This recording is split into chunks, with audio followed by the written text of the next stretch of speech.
जय हिंद मेरे प्यारे भाई लोग। आप सभी को एमजी ज्ञान एकेडमी में स्वागत है। मैं आशा करता हूं कि आप लोग अच्छे होंगे और आपकी पढ़ाई निरंतर अच्छी तरह से चल रही होगी। हम लोग चला रहे हैं मेरे भाई, यह सेशन हम लोग एएलपी टेक्नीशियन का मेन रूप से यह सेशन चल रही है और इस सेशन में हम लोग प्रीवियस ईयर का क्वेश्चन देख रहे हैं, है ना। तो यह जो है मेरे भाई, इस सेशन में हम लोग फर्स्ट क्वेश्चन को देखेंगे। यह फर्स्ट क्वेश्चन जो है हम लोग लिए हैं टाइम एंड वर्क, है ना। टाइम एंड वर्क से यह क्वेश्चन लिया गया है और इस क्वेश्चन को हम लोग देखेंगे और पूरी अच्छी तरह समझने का प्रयास करेंगे। बोला जा रहा है मेरे भाई कि 15 आदमी और 25 औरत यानी वोमेन किसी काम को 25 दिन में पूरा कर रहा है, तो 10 आदमी और 25 औरत मिलकर उसी काम को कितने दिनों में पूरा करेगा, है ना भाई मेरी। इस टाइप का क्वेश्चन आपको एग्जाम में हमेशा देखने को मिलता है, यानी वनडे एग्जाम, किसी भी एग्जाम में टाइम एंड वर्क से यदि क्वेश्चन पूछा जाए तो इस तरह का क्वेश्चन आपको देखने को मैक्सिमम टाइम में मिलता है ना। तो आइए इस टाइप के क्वेश्चन को हम लोग अभी सॉल्व करते हैं और समझने का प्रयास करते हैं। जैसे यह जो क्वेश्चन दिया गया मेरे भाई, इस क्वेश्चन को बनाने का रूल है क्या, मेथड क्या है भाई। मैं आपको हमेशा कहता हूं कि मैथ समझने का चीज है। यदि आप मैथ को एक बार पढ़े नहीं समझ में आया, मैथ के क्वेश्चन को 2 बार पढ़िए नहीं समझ में आता है, यानी मैथ के एक क्वेश्चन को बनाने के लिए, एक क्वेश्चन को यदि आप बना रहे हैं, अगर नहीं समझ में आ रहा है तो उसे 1 बार 2 बार 3 बार 4 बार जरूर पढ़िएगा ना उस मैथ को, उस क्वेश्चन को। तब आपको 10%, 20%, 40% इस तरह से आपको समझ में आएगा। जब आप पढ़ भी नहीं कीजिएगा, समझने का प्रयास ही नहीं कीजिएगा, तो कैसे वो मैथ बनेगा, नहीं ना बनेगा। आइए हम लोग इस क्वेश्चन को समझते हैं।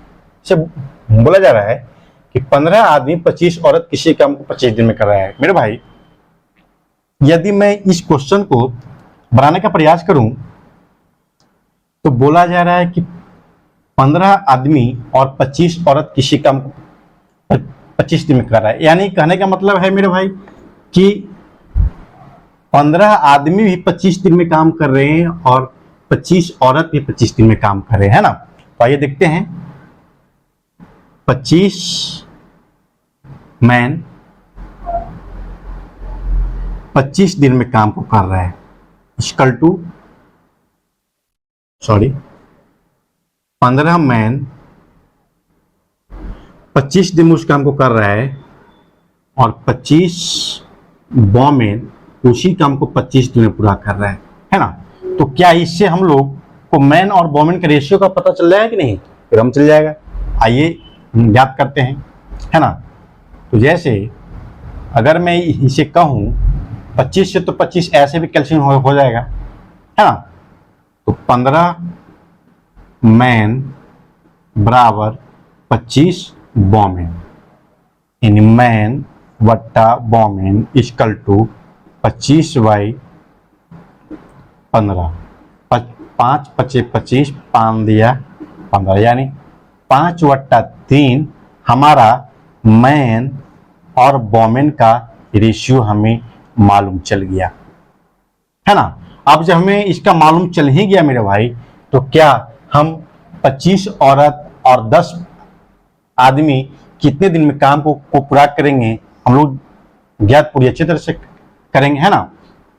देखेंगे यहाँ पे जैसे हम लोग को रेशियो का मालूम चल गया मेरे भाई, तो इसमें या तो आप पहले मैन को लीजिए या वोमेन को लीजिए, किसी एक को लीजिए। किसी को भी ले करके आप इस क्वेश्चन को बना सकते हैं, बना नहीं सकते, बनाइए, है ना। यानी मैं लेता हूं 15 मैन को लेता हूं, क्या है ना, 15 मैन किसी काम को कितने दिन में कर रहा है मेरे भाई, 25 दिन में कर रहा है। और पूछा जा रहा है कितना का, 10 मैन का, 10 मैन प्लस 25 मैन, 25 वोमेन, है ना। अब हम लोग जहां पे मैन है उस जगह पे मैन और वोमेन के रेशियो को रखेंगे, है ना। आइए देखते हैं। 15 गुना मैन की रेशियो कितने है मेरे भाई, 5 है, 5 रखा गुना 25, है ना। अब यहाँ पे रखेंगे वोमेन का 10 मैन है तो 10 गुना मैन की रेशियो कितना है 5 रखा प्लस वोमेन का 25 रेशियो कितने मेरे भाई 3 रखा है ना। अब इसका कैलकुलेशन कीजिएगा तो कितने आएगा मेरे भाई 10 25 50 और 25 75 यानी 50 75 कितना आएगा मेरे भाई 75 7 5 12 यानी 125। इसको यदि कैलकुलेशन करेंगे हम लोग तो 15 गुना 5 यानी ये भी हो जाएगा कितना है मेरे भाई 75 आ जाएगा। 75 गुना 25 इक्वल टू 75 सॉरी 10 25 50 25 75 यानी 75 और 50 125 है ना। तब देखिए 25 पचे 25 से 5 से कटेगा ही 15 पचे 75 यानी हमारा यह दोनों मिल करके 15 दिन में इस काम को पूरा कर देगा है ना। तो आइए यह सेकंड क्वेश्चन को देखते हैं मेरे भाई। यह सेकंड क्वेश्चन जो है लिया गया है, बोल रहा है क्वेश्चन कि किसी बेलन की त्रिज्या और ऊंचाई का रेशियो 2:1 दिया गया है। यदि इसका वक्र पृष्ठ का क्षेत्रफल 616 मीटर स्क्वायर है तो इसका हमें संपूर्ण पृष्ठीय क्षेत्रफल पूछा जा रहा है मेरे भाई। यानी कहने का मतलब यदि इसका फॉर्मूला आपको याद है तब यह क्वेश्चन आपसे बनेगा, अन्यथा तुक्का लगाने के चक्कर में मत रहिएगा। नहीं, यदि आप आंख मूंद कर तुक्का लगाते हैं तो वह क्वेश्चन आपको 99% गलत ही होगा यदि आपको फॉर्मूला याद नहीं है तो। इसलिए मेरे भाई आप फॉर्मूला पे बहुत बहुत ध्यान दीजिएगा और हर एक फॉर्मूला को बहुत अच्छी तरह से याद रखिएगा, ठीक है। तो आइए इस क्वेश्चन को सॉल्व करते हैं और देखते हैं। जैसे यह जो क्वेश्चन है मेरे भाई, बेलन की त्रिज्या और ऊंचाई का रेशियो दिया गया है 2:1 में, है ना। यानी त्रिज्या r/h कितना है मेरे भाई 2/1 है, यानी 2x/x है ना। समझ गए। मैंने h को माना, हाइट को मैंने x मान लिया तो 2x/x आ गया, है ना। देखिए आगे बढ़ते हैं। जैसे यह क्वेश्चन दिया गया मेरे भाई बोल रहा है कि वक्र पृष्ठ का क्षेत्रफल दिया गया है 616 मीटर स्क्वायर। हमारा 616 मीटर स्क्वायर जो दिया गया है वह हमारा वक्र पृष्ठ का क्षेत्रफल दिया गया है। तो हम लोग को यहाँ वक्र पृष्ठ का क्षेत्रफल क्या होता है मेरे भाई 2πrh है ना। 2πrh कितना दिए हुए है 616 बराबर 2πrh यानी 2 गुना पाई के मान कितने मेरे भाई 22/7, आर के मान कितने मेरे भाई 2 है ना 2x और h का मान x है, रख दिया। अब देखिए अगर हम लोग इसको काटेंगे तो कटेगा कितना मरतबे 22 8 यानी 28 मरतबे यह हमारा कट जाएगा 22 से, है ना। 2 दूना के 4 यानी 7 मरतबे यह कट जाएगा 7 का 28। तो हमारा x स्क्वायर बराबर कितना रहेगा मेरे भाई 7 गुना 7 यानी x स्क्वायर बराबर यानी कितना हो जाएगा x स्क्वायर बराबर हो जाएगा मेरा 49। तो x बराबर कितना रहेगा मेरे भाई 7 मीटर, है ना। समझ गए। हम लोग x बराबर 7 मीटर लाए हैं तो x बराबर किसका मान है मेरे भाई हाइट का। तो यहां पे हम लोग रखेंगे इस मान को, त्रिज्या और हाइट का रेशियो कितना हो जाएगा मेरे भाई 14 और h का मान कितना है 7 यानी 7 हो जाएगा। समझ गए। r और h का मेन रेशियो का मान कितना है मेरे भाई, मेन रेशियो को मान कितना है x का मान 7 यानी x का मान कितना था हाइट था ना, हाइट बराबर x माना था ना, और त्रिज्या मेरा कितना था 2x। तो 7 और 2x यानी 7 दूना 14 हो गया, यानी त्रिज्या और हाइट का हम लोग का रेशियो मालूम चला गया 14/7 है। अब यहां से हम लोग को बोल रहा है मेरे भाई कि संपूर्ण पृष्ठ का क्षेत्रफल। अब संपूर्ण पृष्ठ का क्षेत्रफल यदि आपको याद नहीं रहेगा तो कैसे बनेगा, है ना। देखिए जैसे संपूर्ण पृष्ठ का क्षेत्रफल क्या होता है वो लिखिएगा आप अपनी कॉपी में।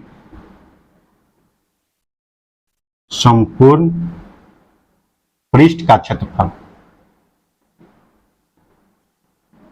2 pi r into h plus r. Copy में लिख लीजिएगा बढ़िया से, है ना, क्योंकि अगर आपको फॉर्मूला याद नहीं रहेगा तो एक स्टेप भी क्वेश्चन नहीं बन पाएगा आपसे, समझ गए। आइए देखिए 2 पाई आर एच, है ना, 2 गुना 22/7 गुना आर के मान कितना है मेरे भाई 14, और ये कितना हो जाएगा एच का मान 7 प्लस 14। अब देखिए कि इसको काट छाट कीजिएगा तो कितना है मेरे भाई 2 गुना 22/7 गुना 14 गुना कितना है मेरे भाई 21, है ना। अब इसको अथी कीजिएगा, काटिएगा तो 7 दूना की कितना का 14, 22 दूना का 44, दूना के 88 गुना 21। अब इसको कैलकुलेशन कीजिएगा तो कितना आएगा 81 8। अब देखिए ऑप्शन में 8 है किसी का नहीं है, यानी अगर गुना कीजिएगा इसको 21 में 88 से तो कितना आएगा 1848 मीटर स्क्वायर। इस क्वेश्चन का राइट आंसर हो जाएगा। संपूर्ण पृष्ठ का क्षेत्रफल कितना आया 1848 मीटर स्क्वायर, यानी D for dog is the right answer. तो आइए यह थर्ड क्वेश्चन हम लोग देखेंगे। जैसे बोला गया है कि 111 गुना 111 गुना इस तरह का जो क्वेश्चन दिया गया है हमसे इसका मान पूछ रहा है ना।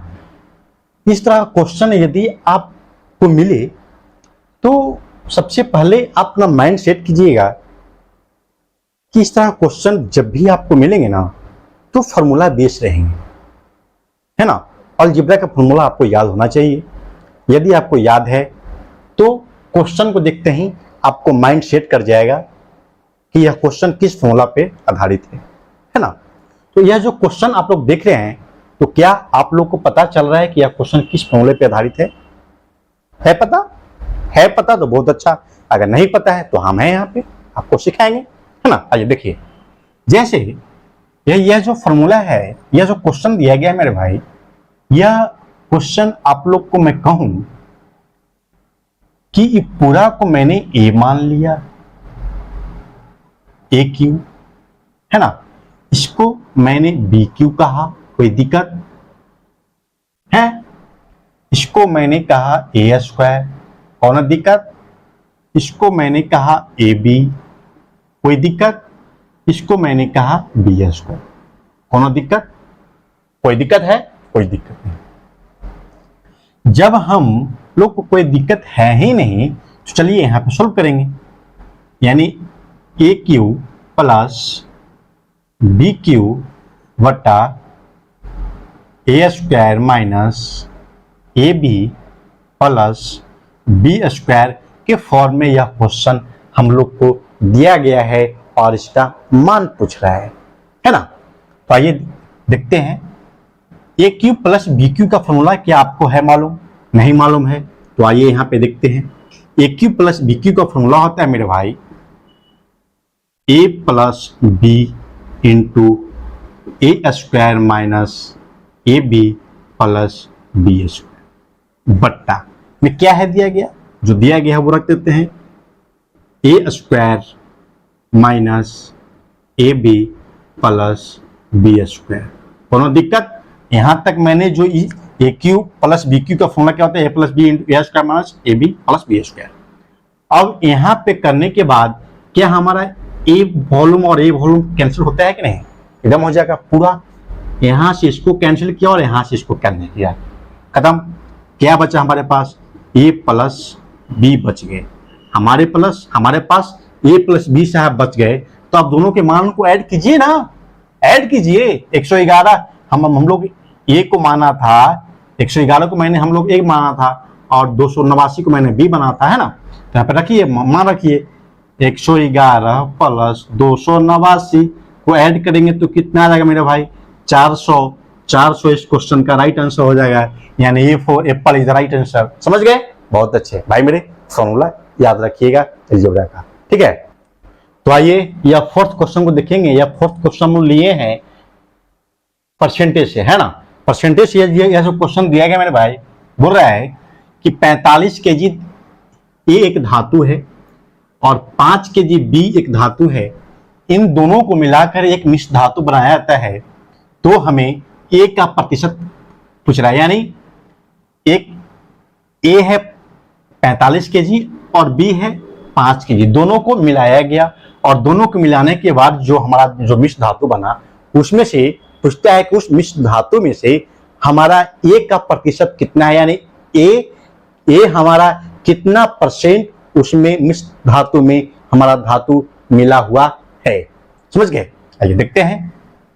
जैसे यह जो क्वेश्चन है मेरे भाई, इस क्वेश्चन को देखेंगे, एक चीज आप ध्यान दीजिएगा, जिसके बारे में अगर प्रतिशत क्वेश्चन रहे और इस तरह क्वेश्चन रहे तो एक चीज ध्यान दीजिएगा कि जिसके बारे में पूछता है उसको ऊपर रखते हैं और टोटल नीचे रखते हैं, है ना।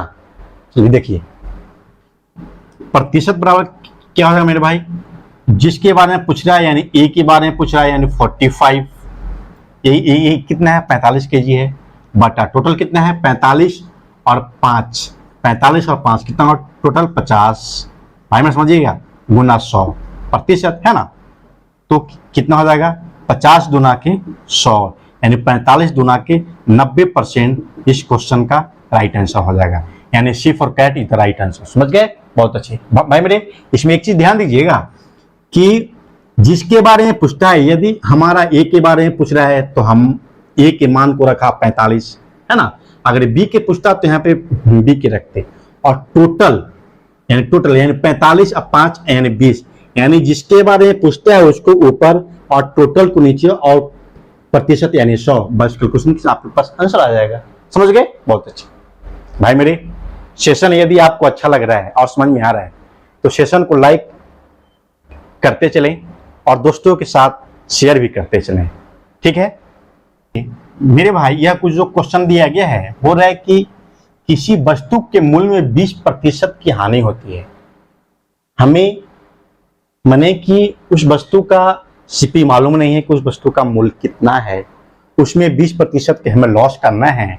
उसके बाद बोल रहा है कि तो वास्तविक मूल्य यानी जितना में हमने उस सामान को खरीदा था उतना फिर से लॉस, यानी कहने का मतलब कि फर्स्ट में लॉस हो रहा है, उसके बाद बोल रहे हैं कि आपको फर्स्ट में लॉस हुआ, उसके बाद जो आपका वास्तविक मूल्य था शुरू में उतना हमें यानी वास्तविक मूल्य लाने के लिए उसे कितने प्रतिशत की वृद्धि हमें करना होगा, है ना। देखिए जैसे मान लिया कि हम लोग का वास्तविक मूल्य कितना है भाई मेरे, हम लोग मान लिए कि हम लोग का वास्तविक मूल्य 100 रुपया है ना, 100 रुपया। अब क्या बोल रहा है कि वास्तविक मूल्य में 20% की हानि हो जाती है, यानी 80 हो जाता है। समझ रहे मेरे भाई? समझिएगा 80 हो जाता है, 20% की हानि करने पर 80 हो गया। अब यही बोल रहा है कि जो 80 को हमें 100 लाने के लिए कितना प्रतिशत वृद्धि करना होगा, है ना। तो 20% यदि हम वृद्धि करते हैं तब तो हमारा यहाँ पे कितना हो जाएगा 100 हो जाएगा मेरे भाई, है ना। यहाँ पे कितना हो जाएगा 100 हो जाएगा, यानी अब हमारा इक्वल हो गया। अब देखिए यहाँ पे एक चीज आप ध्यान दीजिएगा कि 80 से 100 करने के लिए हमें 20 रुपया बढ़ाना पड़ा। आइए अब देखिए प्रतिशत वृद्धि बराबर हम लोग ज्ञात करेंगे यहाँ पे। तो अब हम लोग को यहाँ पे एक चीज ध्यान दीजिएगा कि हम 100 पे हम लोग 20% नहीं बढ़ा रहे हैं, किस पे 80 पे। अब हमारा यह 80 जो है अब हमारा यह सीपी का काम करेगा मेरे भाई, जिस पे हम या तो लॉस कर रहे हैं या तो प्रॉफिट कर रहे हैं या तो बढ़ा रहे हैं या तो घटा रहे हैं, वही हमारा सीपी का काम करता है। अब हमारा यह सीपी का काम नहीं करेगा, क्यों करेगा? क्योंकि अब हमारा यह सीपी का काम इसलिए नहीं करेगा क्योंकि सबसे पहले तो हमारा 100 में 20% लॉस कर दिया। अब हमें 100 लाने के लिए 80 को कितना बढ़ाना पड़ेगा, 20 पे बढ़ाना पड़ेगा, तब हमारा 100 आएगा। अब हमारा जब 20 हमारा बढ़ रहा है किस पे, 100 पे थोड़ी बढ़ रहा है, नहीं ना, 80 पे बढ़ रहा है। जब हमारा 80 पे यह बढ़ रहा है तो यही हमारा अब सीपी का काम करेगा 80 रुपये, है ना।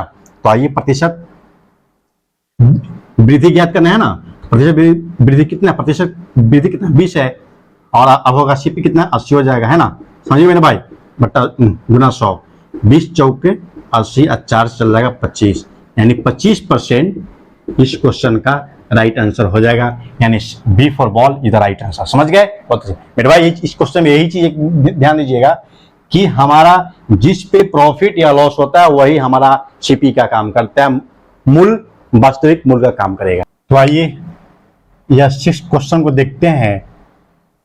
बोला जा रहा है मेरे भाई कि समान भुजा वाले समबाहु त्रिभुज और वर्ग के क्षेत्रफल के अनुपात क्या होगा।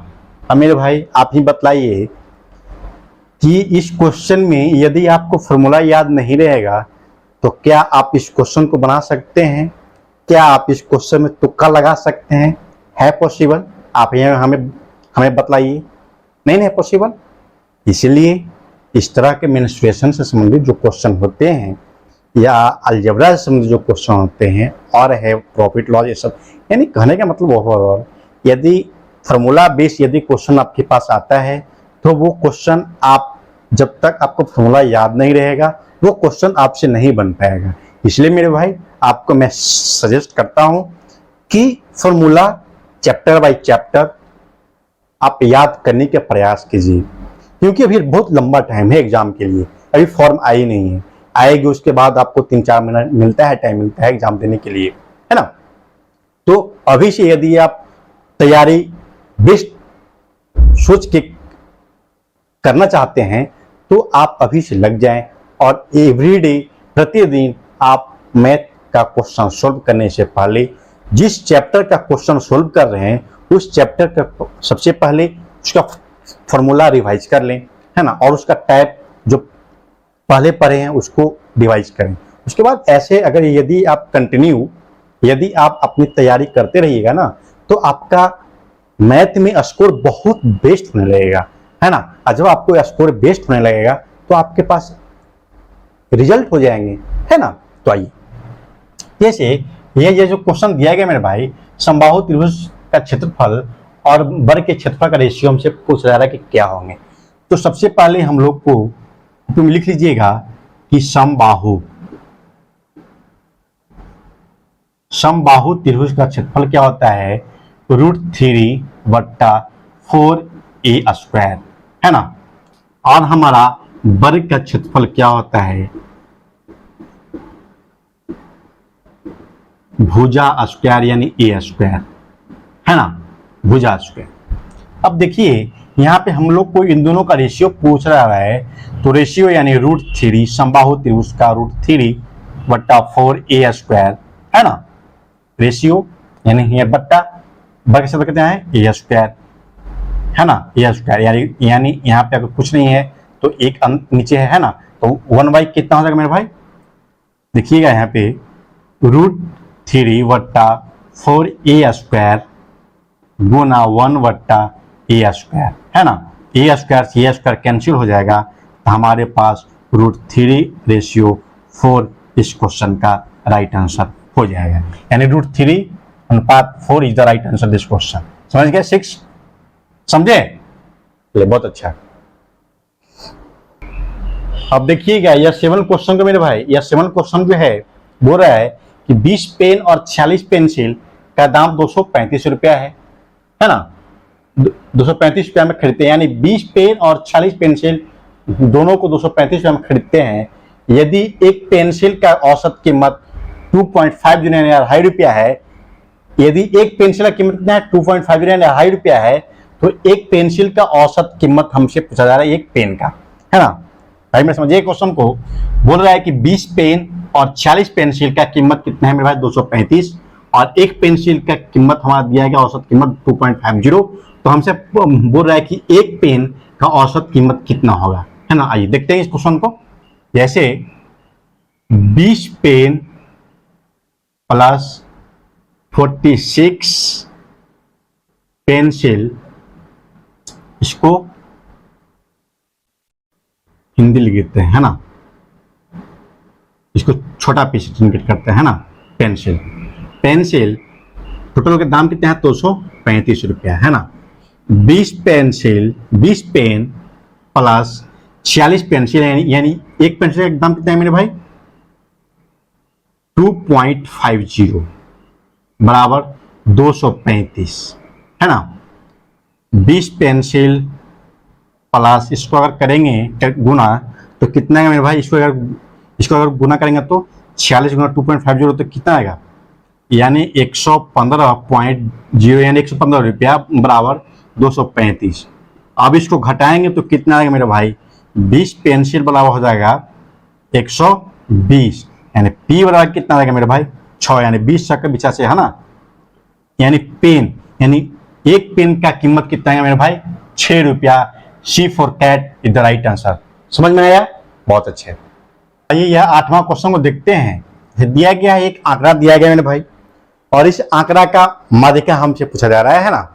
यह क्वेश्चन आपको ALP 2018 में यह क्वेश्चन पूछा गया है ना। देखिए माध्यिका हमसे पूछा जा रहा है, आंकड़ा दिया गया है और इसमें माध्यिका का मान हमसे क्वेश्चन पूछ रही है ना।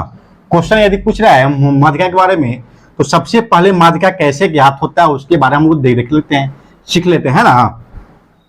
तो माध्यिका ज्ञात करने का रूल होता है मेरे भाई, माध्यिका ज्ञात करने का रूल होता है कि जो आंकड़ा दिया गया है उस आंकड़ा को हम लोग एक सिस्टमैटिक सरिया लेते हैं, रख लेते हैं। यानी सिस्टमैटिक करने का मतलब बढ़ते क्रम यानी आरोही क्रम में उसे हम उस आंकड़ा को सबसे पहले रख लेते हैं। मैंने क्या कहा, यदि कोई आंकड़ा दिया रहे, भाई मेरे आप अपनी कॉपी में सबसे पहले लिखिएगा कि यदि आंकड़ा दिया रहे और माध्यिका के बारे में यदि पूछता है तो हम लोग सबसे पहले आंकड़ा को आरोही क्रम में सजा लेते हैं, उसके बाद हम लोग माध्यिका ज्ञात करते हैं। आइए देखिए, जैसे इसको पहले अगर हम लोग सरियाएंगे तो कैसे रखेंगे आरोही क्रम में। सबसे छोटा कौन सा है, 10 है, उसके बाद 10 को रखा, उसके बाद 20 आ जाएगा है ना, 20 रख दिया, उसके बाद 30 रखाएगा, उसके बाद 40 रखाएगा है ना, 40 के बाद कौन सा मेरे भाई 50, उसके बाद 60 है ना, उसके बाद 70, उसके बाद 80 और उसके बाद 90 है ना। हम लोग रख लिए एक आरोही क्रम में, हम लोग रख लिए इसको। अब माध्यिका ज्ञात करने का मतलब यही होता है मेरे भाई कि इस आंकड़ा में जो मध्य में होगा वही हमारा उसका माध्यिका होगा। अब देखिए इधर से देखिएगा 1 2 3 4 5 6 7 8 9 है, यानी 9 को हमारा आंकड़ा दिया गया है ना, आंकड़ा में 9 अंक दिया गया है। तो मैं कहूं कि सबसे मध्य कौन होगा, 2 2 4 2 2 4, यानी 4 इस साइड भी है और 4 इस साइड भी है, तो बीच में कौन आ गया मेरे भाई 50, यानी माध्यिका बराबर हमारा क्या आ जाएगा 50 आ जाएगा है ना। माध्यिका बराबर 50 इस क्वेश्चन का राइट आंसर है। समझ गए। मैंने क्या किया, आंकड़ा जो दिया गया था उस आंकड़ा को मैंने सबसे पहले आरोही क्रम में सजाया, और सजाने के बाद हम लोग सबसे पहले काउंट किए कि यह कितना है, 1 2 3 4 यानी 9 को अंक दिया गया है। अब 9 अंक में सबसे मध्य कौन सा होगा, 4 अंक इधर रख दिए और 4 अंक इधर रख दिए, 4 4 8, और ये 9वां अंक यानी सबसे बीच में कौन सा आ गया 50 आ गया। यानी अब यह आंसर हमारा माध्यिका बराबर कितना आएगा मेरा 50, इस क्वेश्चन का राइट आंसर हो जाएगा। यानी A for Apple is the right answer. समझ गए, बहुत अच्छे। जैसे इस क्वेश्चन को देखिएगा, या कुछ जो क्वेश्चन बोल रहा है मेरे भाई, किसी आयत की लंबाई और चौड़ाई, किसी आयत की लंबाई चौड़ाई से एक अधिक है तथा आयत का परिमाप 14 सेंटीमीटर दिया गया है, तो आयत की लंबाई और चौड़ाई का मान हमसे पूछा जा रहा है ना। यानी लंबाई चौड़ाई से एक अधिक है, लंबाई हमारा चौड़ाई से एक अधिक है ना। देखिएगा तो चौड़ाई से, यानी चौड़ाई बराबर हम लोग लिख लेंगे x, और लंबाई बराबर हमारा एक अधिक है, यानी x + 1 हो जाएगा है ना। अब हमारा आयत का परिमाप बराबर क्या होता है वो लिखिएगा, आयत का परिमाप बराबर होता है 2 × लंबाई प्लस चौड़ाई, है ना। परिमाप कितना दिया गया मेरे भाई, 14 सेंटीमीटर। 14 2 इंटू एल, यानी लंबाई का मान कितना है, x प्लस 1, और चौड़ाई का मान कितना है मेरे भाई, x है ना। तो 14 बराबर 2 इंटू 2x प्लस 1 हो जाएगा, 2 सत्ते 14, यानी यहाँ पे इसको कैलकुलेशन करेंगे तो कितना आएगा मेरे भाई, 2x प्लस 1 बराबर 7, तो x बराबर 3, यानी x हमारा की क्या था, x हमारा चौड़ाई था, यानी चौड़ाई हमारा कितना आ गया मेरे भाई, चौड़ाई हमारा आ गया 3 सेंटीमीटर और लंबाई हमारा आ गया 4 सेंटीमीटर, है ना। समझ में आया, चौड़ाई 3 सेंटीमीटर और लंबाई 4 सेंटीमीटर, यानी हमारा A for Apple is the right answer this question. समझ गए, बहुत अच्छे। तो आइए इस क्वेश्चन को देखते हैं, 10वां क्वेश्चन को। और यह जो क्वेश्चन दिया गया मेरे भाई, समय दूरी, है ना। एक व्यक्ति किसी निश्चित दूरी का आधा भाग 30 किलोमीटर प्रति घंटा की चाल से तय करता है और शेष आधा भाग 50 किलोमीटर प्रति घंटा की चाल से तय करता है, तो हमारा उस व्यक्ति का औसत चाल आपसे यह क्वेश्चन पूछ रहा है।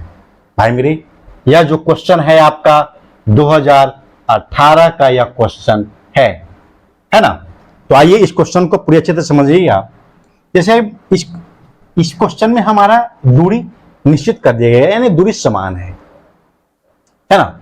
दूरी दोनों चाल के लिए हमारा समान है, तो इसका एक फॉर्मूला होता है मेरे भाई, वो चीज आप ध्यान दीजिएगा, वो लिखिएगा कि औसत चाल बराबर, है ना, क्या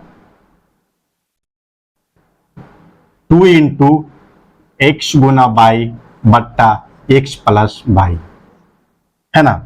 यह फॉर्मूला आप अपनी कॉपी में लिख लीजिएगा, यानी x1 जो है यह पहला चाल है ना, और यह जो है दूसरा चाल है। समझ गए, समझे। अब रखिए मान को यहाँ पे 2 गुना पहला चाल कितना है मेरे भाई, 30 का है, गुना, और दूसरा का चाल कितना है, 50, बट्टा, दोनों चाल को जोड़ेंगे तो 30 प्लस 50 हो जाएगा, यानी 2 गुना 30 गुना 50 बट्टा 80, 1 शून्य से 1 शून्य कट जाएगा, 2 चौक 8 कट जाएगा, 30 पच्चे के 150, है ना। 30 पच्चे कितना होगा, 150 बट्टा 4, है ना, और कटेगा भी ना, यानी 2 से और ये कितना चलेगा, 75, है ना, यानी 75 बट्टा 2। अब इसको यदि हम और कैलकुलेशन करेंगे तो 37.5 किलोमीटर प्रति घंटा इस क्वेश्चन का राइट आंसर आ जाएगा, यानी 37.5, यानी A for Apple is the right answer. समझ गए, इज द राइट आंसर, औसत चाल। समझ गए भाई मेरे, यदि यह सेशन आपको पूरी अच्छी तरह समझ में आ रहा है तो सेशन को लाइक जरूर करें और अपने दोस्तों के साथ शेयर करें। और यदि आप इस चैनल पे नए विजिट किए हैं तो चैनल को सब्सक्राइब कर दें, जिससे यदि मैं न्यू वीडियो अपलोड करूं तो उसका नोटिफिकेशन सबसे पहले आपके पास जाए और उस वीडियो का लाभ आप उठाएं, है ना। जय हिंद, जय भारत, धन्यवाद।